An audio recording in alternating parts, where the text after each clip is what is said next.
It's time. It's time. Time to meet the women who make a living around fast cars. Hello, ladies. This is Women Take the Wheel. Sit down, strap in, and turn on all you got. Nikki Clark is taking you behind the scenes. You're ready to win. Let me tell you, these cars, they get up and go pretty good. Introducing you to women drivers, crew members, and fans of the racing world. Plus, Nikki is bringing you the latest racing news in Indiana and beyond. We're going to bring it to you from the tower as they get ready to pull into the beams. From the All Indiana Podcast Network. All right, strap yourselves in. Getting off the track and in your ears. This is Women Take the Wheel. Come on, baby. With your host, Here we go. Nikki Clark. Hi, I'm Nikki Clark, your host for Women Take the Wheel, here on the All Indiana Podcast Network.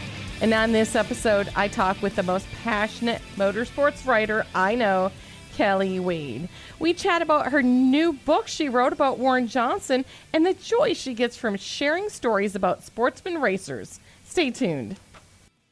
Your day moves fast. Your news should too. That's why there's a new and improved Wish TV app bringing you more local news, breaking alerts, live streaming, weather forecasts, radar, and Indiana sports all in one place. Customize your news feed to see the stories that matter most to you and get the information you need when you need it. Download the new and improved Wish TV app today on iOS or Android and take News 8 with you everywhere.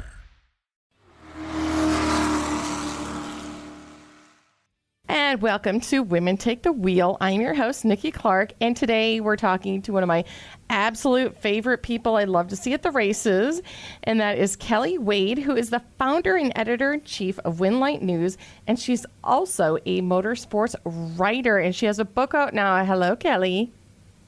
Hi, how are you? I am doing wonderful, and are we in Tennessee today? I am just outside of Nashville in my home office. Oh, I love following you and all your pictures because it's so beautiful out there. Oh, thanks. We like it. It's a little remote, but it's not terrible. I'm getting kind of used to it, I think. I know you're a California girl. I am. So this is a little bit of an adjustment. We're in the country sort of out here. So, but it's very cool. It's definitely opening my eyes to things I've never seen before. Well, we all like that. And she has just written a book called Drag Racing's Warren the Professor Johnson, the cars, people, and wins behind his pro stock success. And the thing we have to talk about first is your love for pro stock, because I don't know if I've met anybody else who loves pro stock as much as Kelly does. Am I wrong? Well, no, I think you're right. It's kind of funny. I didn't come into the drag racing industry knowing everything about every single class. I think a lot of people know a ton about it when they come in, especially the way that I came in. I came in as a writer for National Dragster, which is the official magazine of NHRA. So I knew a lot about drag racing, but I didn't know a lot. And I did not have a strong historical background and understanding of pro stock at that time. This was in the mid-2000s. So it was 2007 when I was hired at National Dragster. So the first race I came out as a writer for the magazine, I was covering a race in Bristol, Tennessee, and I was taken around and had the amazing opportunity to meet all kinds of drivers. And NHRA is so cool in that you just walk right up to the ropes, and we were so welcomed. And it's just very, very, very cool to interact with the drivers out there. And I definitely was impressed with the down-to-earth nature of all of the drivers. But I was specifically taken over to meet the pro stock teams. And I met Jason Line, and he was a pro stock driver. He has multiple championships. He's no longer driving. He's retired from driving, but he still works in the engine shop at KB Racing. And they were Team Summit at that time. So I meet Jason Line. You know, I'm like, okay, this is cool. I also got to meet Greg Anderson. Very cool people. You may know them. They're Yes. from Minnesota, like you. Yes, I love my Minnesota boys. You do.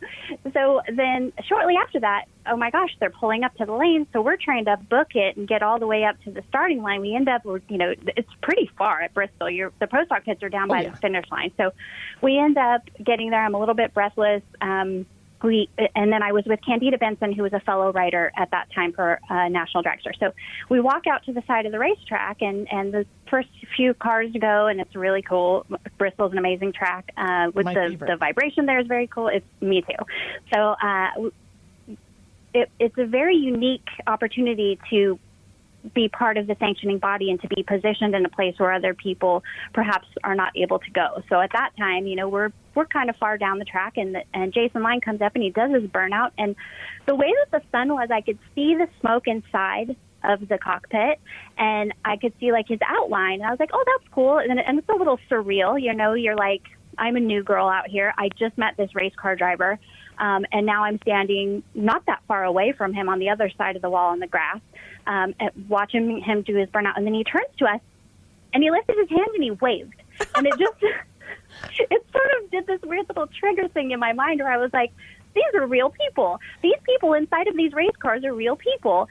And I don't know if that was actually like the point that made me fall in love with Pro Stock, was just having that connection to drag racing that felt really personal.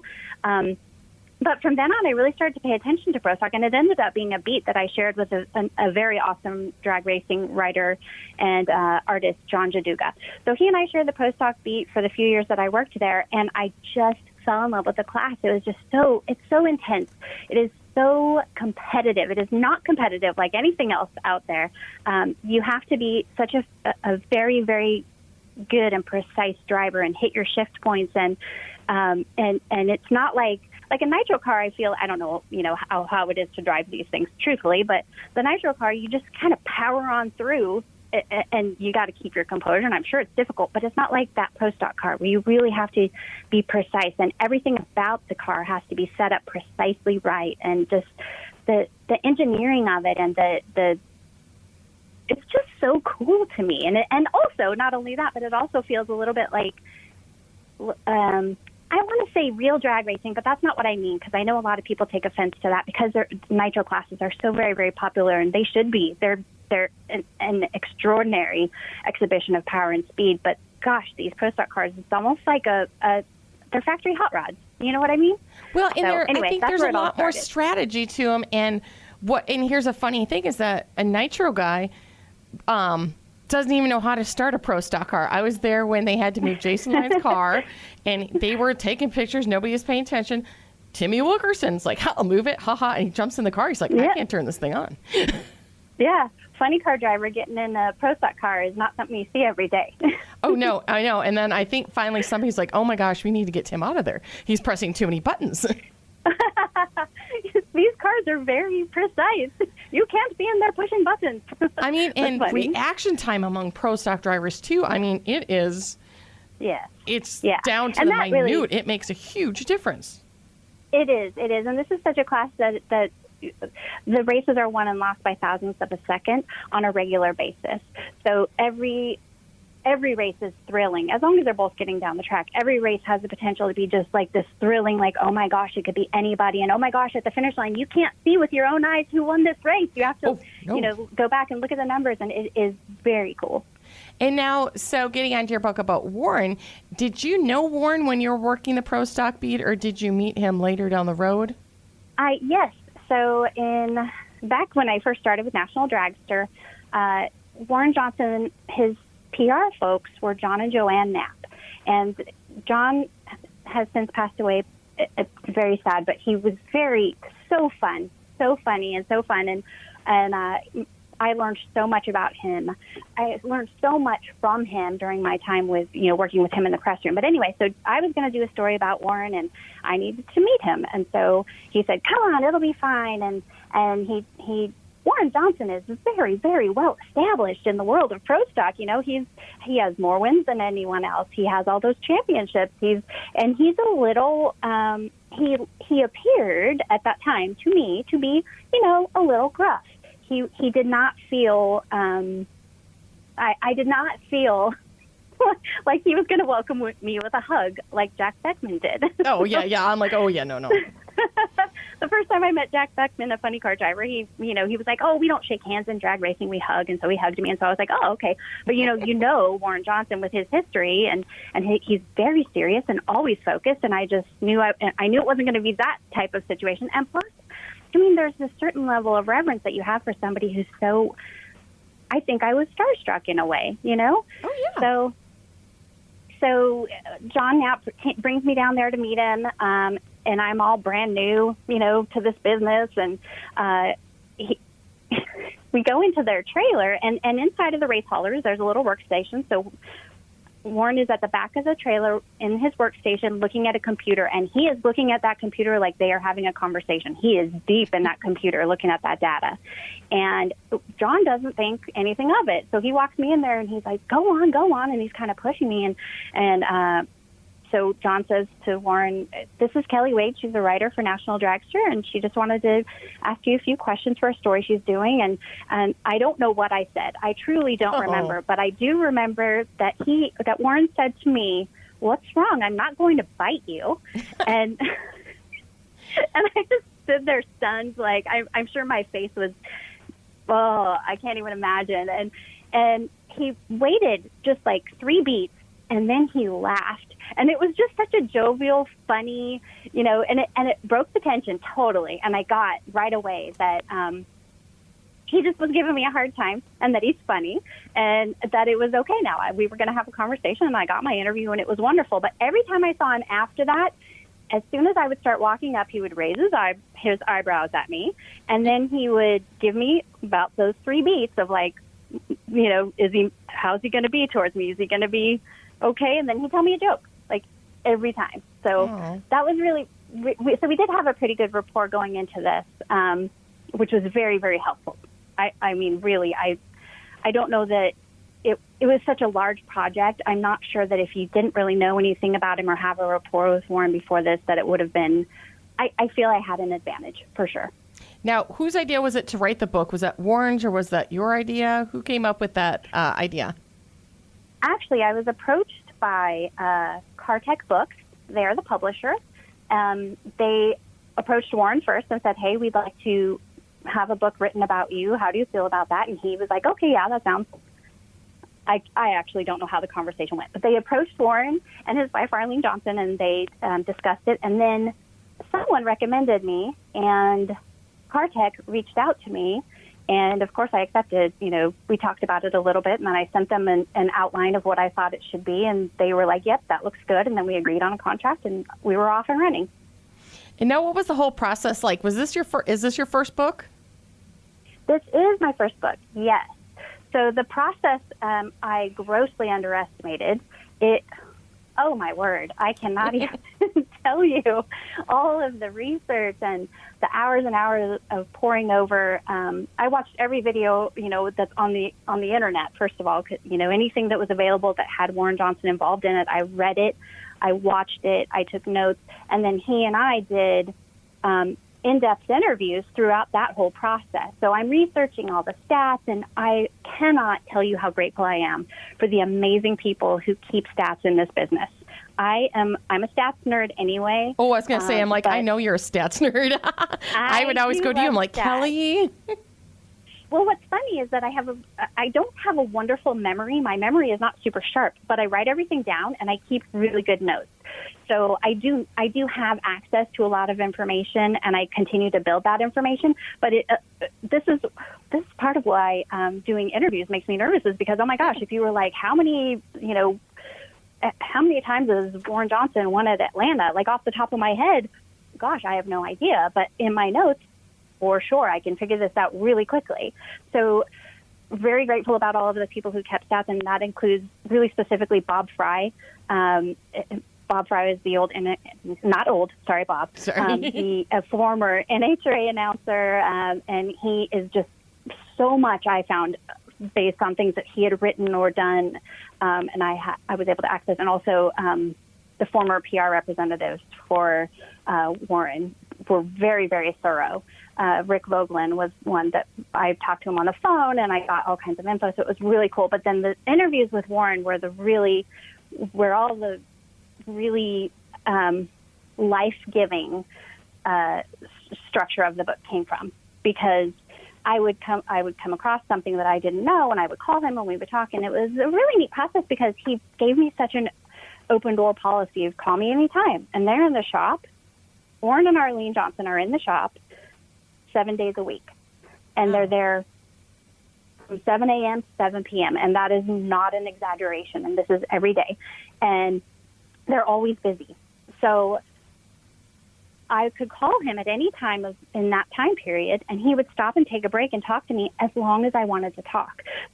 So I would prepare my notes, and I want to be really, when you're calling Warren Johnson, you need to be prepared. Do not waste that man's time. That was my mindset anyway. Okay. But he was always very, very gracious and gave me as much time as I needed. And they opened their home to me and allowed me to come down and go through their photo archives. And we really spent a lot of time together. And that, I have to say, I know you didn't ask this question, but I'm going to tell you. I have to say that by the end of this process, my favorite thing about the process was getting to know them on a personal level and just feeling like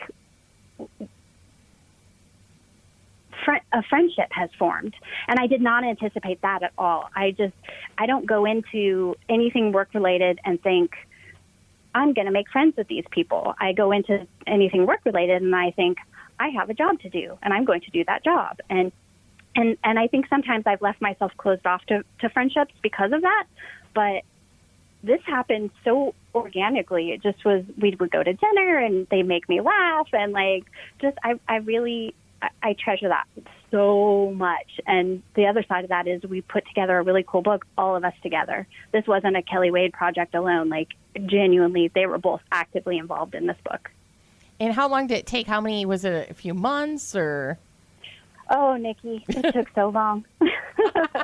So when I was talking to my editor at CarTech, his name is Wes Eisenschenk, when we were discussing the process, and then we talked about what the layout was going to be in terms of when they wanted things due, and I had like a year. I had like nearly, I think it was 9 months that they had given me to write the book, and I thought, oh my word, I won't need that long.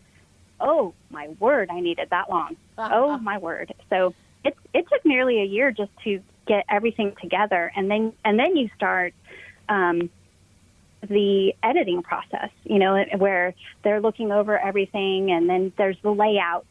So we edit the copy, and then we did the layout, and then we all have to look at the layout and make sure everything's correct and positioned right, and like that actually takes so much time. So it was a very lengthy process, which I think frustrated a lot of people, unfortunately, because as soon as we signed the contract and I started going to see Warren Johnson, we started talking about it.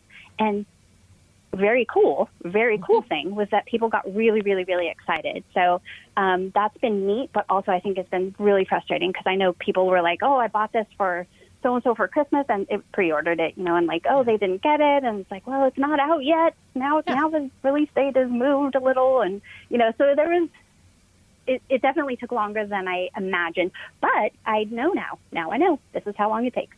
So now you're going to write some more pro stock books. Yes, that is the goal.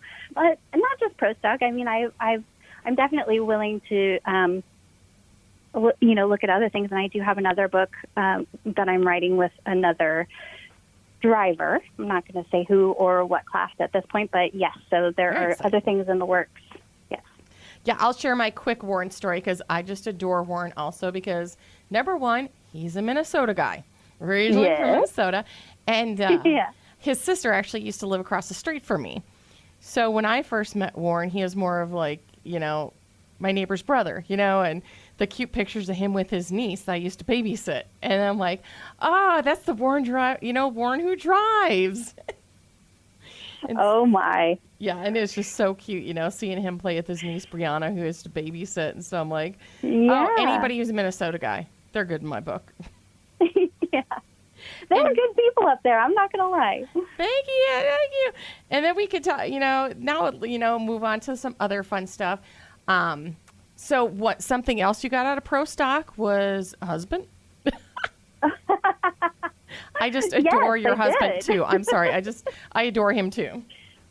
He is a sweetheart. He is a gem. He was actually,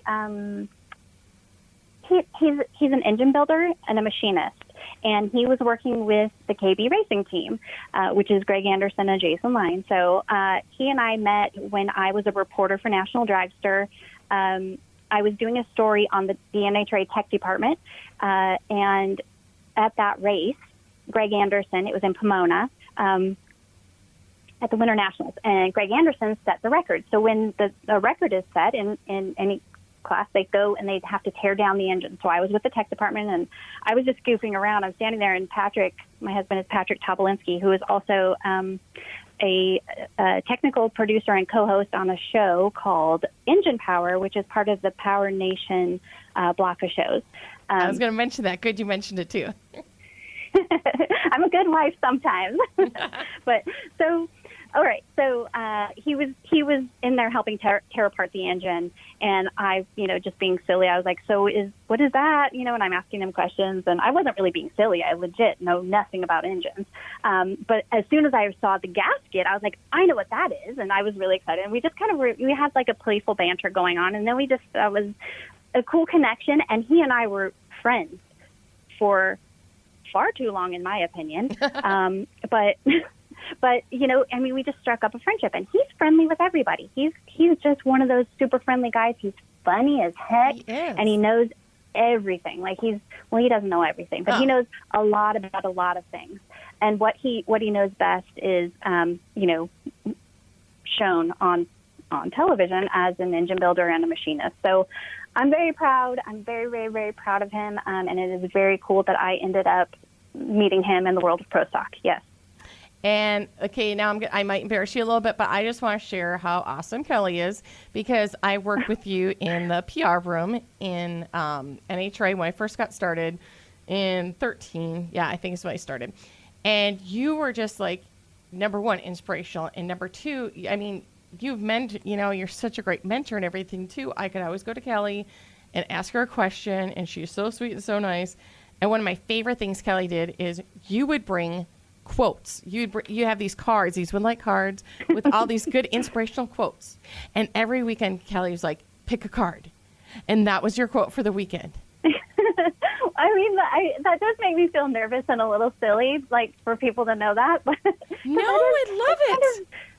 I really appreciate that meant something to you, because, man, I'm a dork. Like, I just love inspirational quotes. I have them up over my desk. But some people, I think that's effective, to have that little bit. And some people, they just think it's dumb. And I think a lot of people think it's dumb. And that's okay. But thank you so much for appreciating that, because it meant something to me, and I'm glad it meant something to you, too. That's really cool. Oh, no, I still have them up in my office. In fact, I spent the whole weekend cleaning my office. And I have yours up over both of my desks. I have quotes over both of my desks that were from Kelly still. I'm like, and you even gave me a journal one time because I was having a tough time. And I was having a tough time. And so you're so sweet, and you got me this journal. And you're like, you write everything down, because you are like, I think one of the most passionate writers I know. Like, you love to write.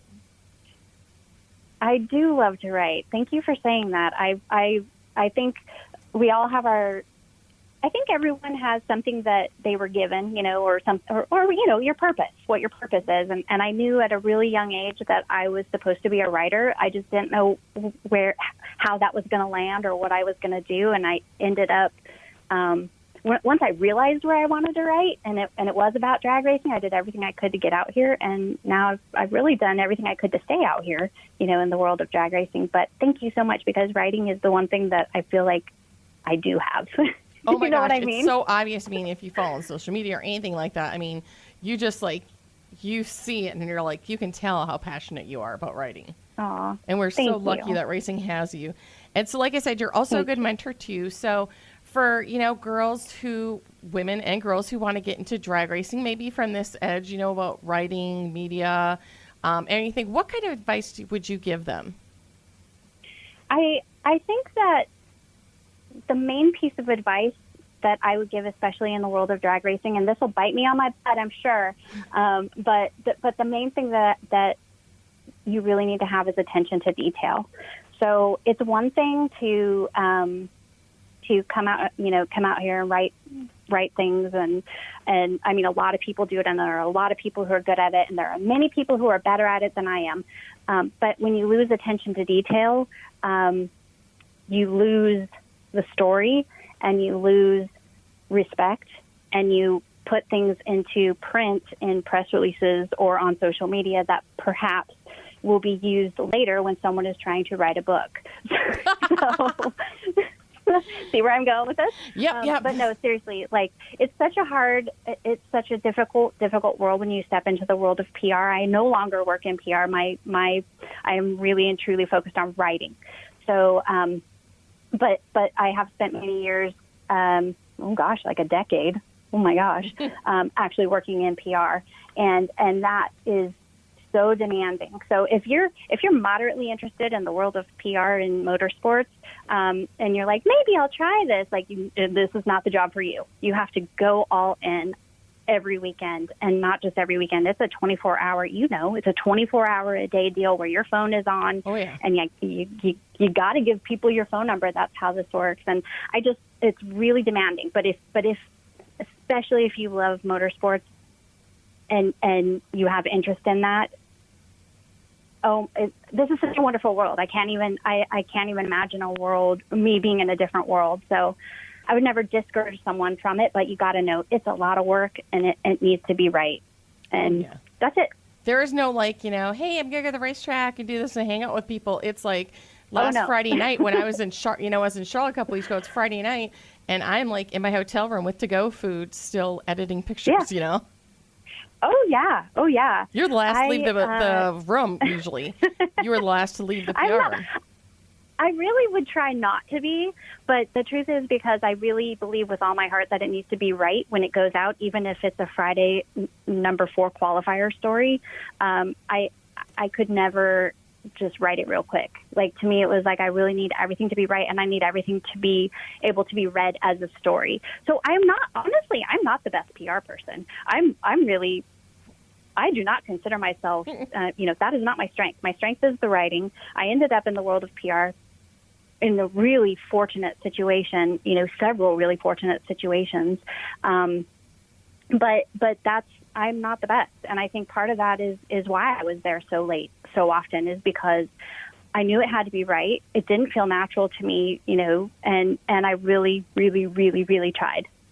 Do you have any advice for girls who want to be journalists then, who maybe want to write for NHRA or write for Racing Motorsports magazine? Yeah. Stay curious.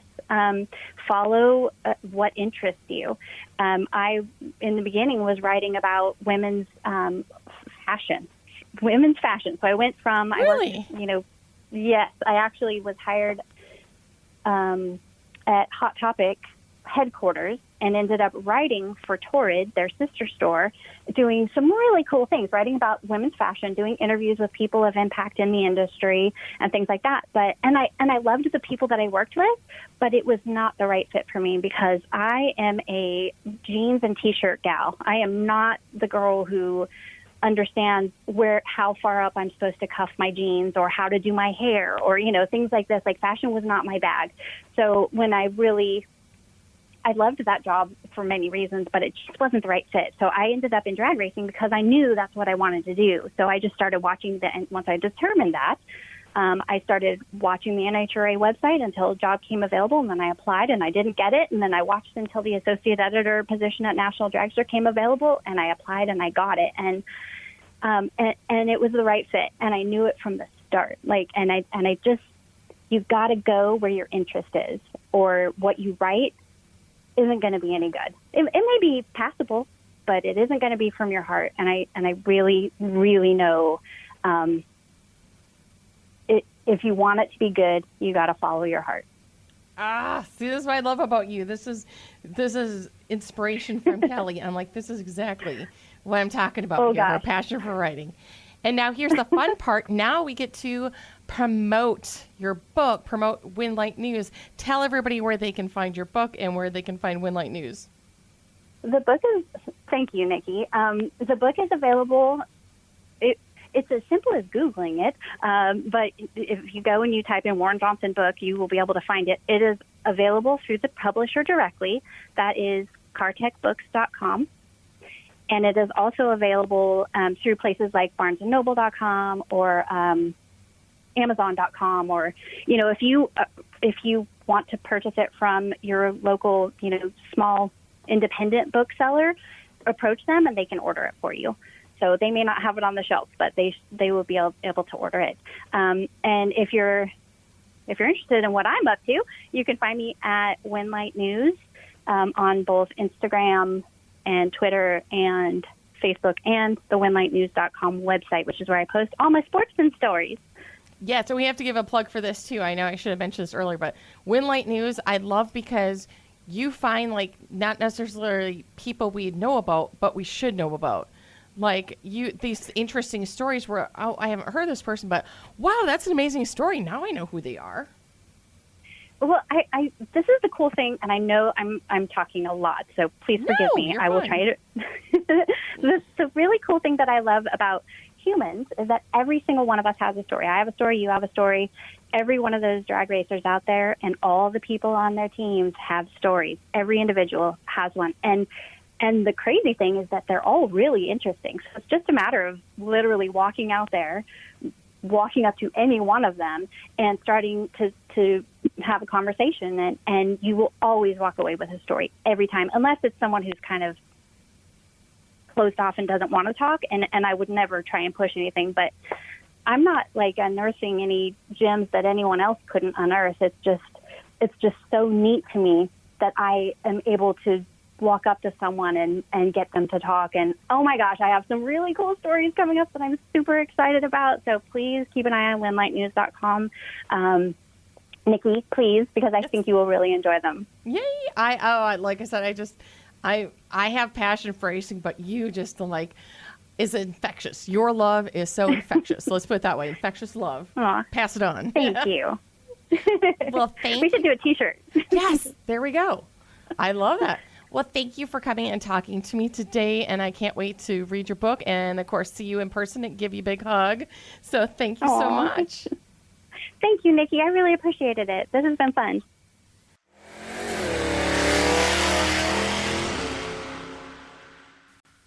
Thanks again for listening. I'm Nikki Clark, and this is Women Take the Wheel. Be sure to connect and follow on Facebook when you search for the Women Take the Wheel podcast. And be sure to follow and subscribe to this podcast right now on the All Indiana Podcast Network. From the All Indiana Podcast Network, This is Women Take the Wheel. with Nikki Clark. Follow and subscribe to this podcast now and discover even more great podcasts on the All Indiana Podcast Network. Online at allindianapodcastnetwork.com. AllIndianaPodcastNetwork.com.